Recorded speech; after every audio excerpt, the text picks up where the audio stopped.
When it comes to evaluating regression models, the key lies in understanding how well they explain the data and make accurate predictions.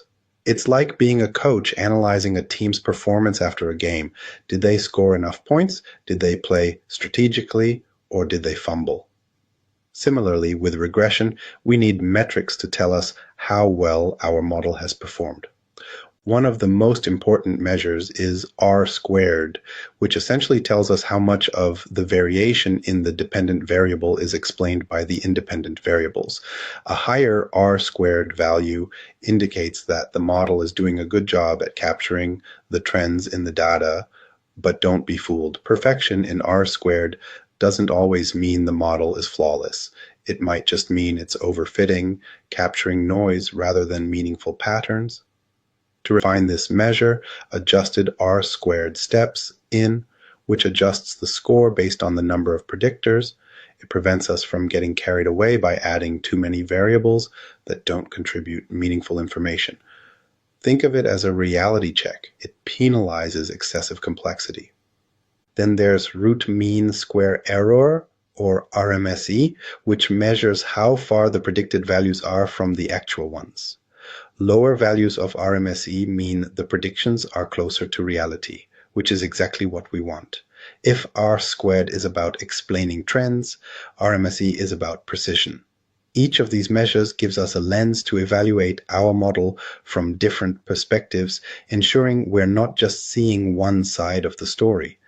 The goal is balance, a model that not only captures the data's patterns, but also makes accurate, reliable predictions when faced with new data.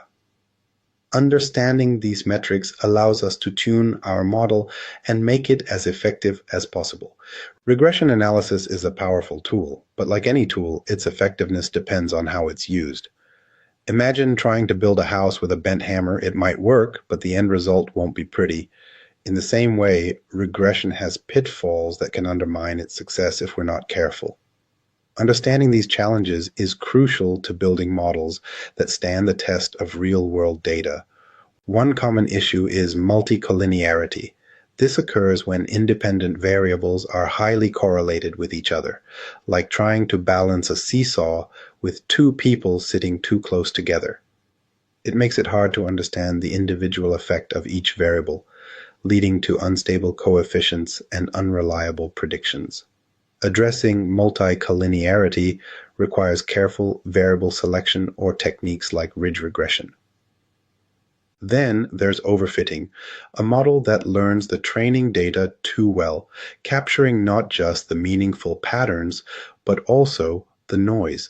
It's like memorizing the answers to a practice test without understanding the material. Such a model might perform brilliantly on the training data, but fails miserably when applied to new data. The solution lies in regularization techniques and validation strategies.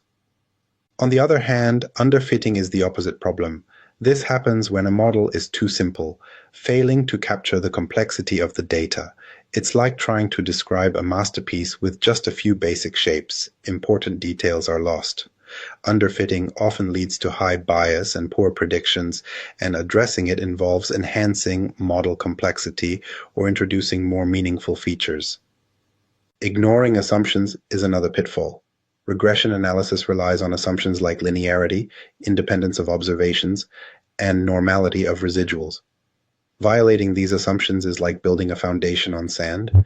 It might hold for a while, but cracks will eventually show. Checking these assumptions and making necessary adjustments is critical to ensure the model's validity. Outliers and influential points are also a challenge. These are the extreme values in the data that can skew the results, much like a loud voice dominating a group discussion. It's essential to identify and evaluate their impact carefully, ensuring they don't disproportionately affect the model. By recognizing and addressing these pitfalls, you can build regression models that are robust, reliable, and ready for the complexities of real-world data. It's not just about knowing the techniques, it's about applying them thoughtfully and rigorously to avoid the traps that can derail your analysis. Multicollinearity is a hidden challenge in regression analysis, often lurking beneath the surface of your data. It occurs when two or more independent variables are highly correlated, creating redundancy in the information they provide. Imagine trying to hear distinct conversations in a crowded room where everyone is saying similar things. It's difficult to isolate one clear voice. That's the essence of multicollinearity. When multicollinearity is present, the regression model struggles to determine the individual effect of each predictor. This leads to inflated standard errors for the coefficients, making them unstable and hard to interpret. As a result, even important variables might appear insignificant, and the model's predictions become less reliable. The implications extend beyond mere interpretation. High multicollinearity can distort the entire analysis, complicating efforts to draw meaningful conclusions. It's like trying to untangle a web of interconnected strings. Pulling one affects all the others. This instability in coefficient estimates can lead to misleading insights, even when the overall model fit seems acceptable. Addressing multicollinearity requires a careful approach. Methods such as variance inflation factor (VF) analysis can help identify the degree of correlation between variables. If multicollinearity is detected, strategies like removing redundant variables, combining highly correlated predictors, or using regularization techniques such as ridge regression can mitigate its effects. Understanding and resolving multicollinearity is essential for building a robust regression model.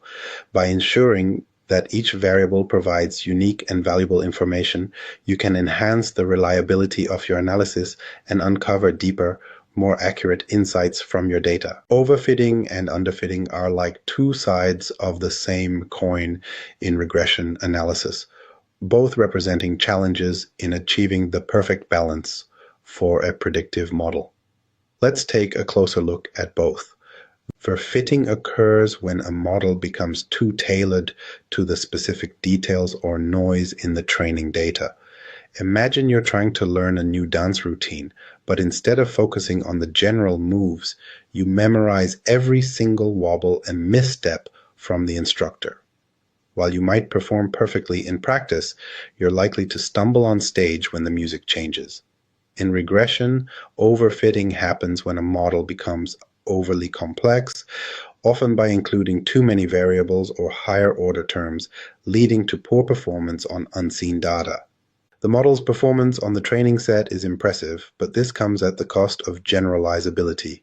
Avoiding overfitting requires techniques like cross-validation, pruning unnecessary features, or employing regularization methods like lasso or ridge regression to reduce complexity. Underfitting, on the other hand, is the opposite problem. It's like preparing for an exam by just skimming through chapter summaries instead of studying the details. The result? You miss key insights and fail to answer questions accurately. In regression, underfitting happens when a model is too simple to capture the underlying trends in the data. This leads to poor performance on both the training and validation datasets. It might occur if you neglect important variables or choose an inappropriate model form, such as assuming linear relationships when the data exhibits non-linearity. To combat underfitting, increasing model complexity, incorporating relevant features, or using more sophisticated algorithms can help. Striking a balance between overfitting and underfitting is essential to creating a robust regression model. This balance ensures that the model is both flexible enough to capture meaningful patterns in the data and constrained enough to perform well on new, unseen datasets. It's this delicate equilibrium that transforms good models into great ones, ready to handle the complexities of real-world applications. Regular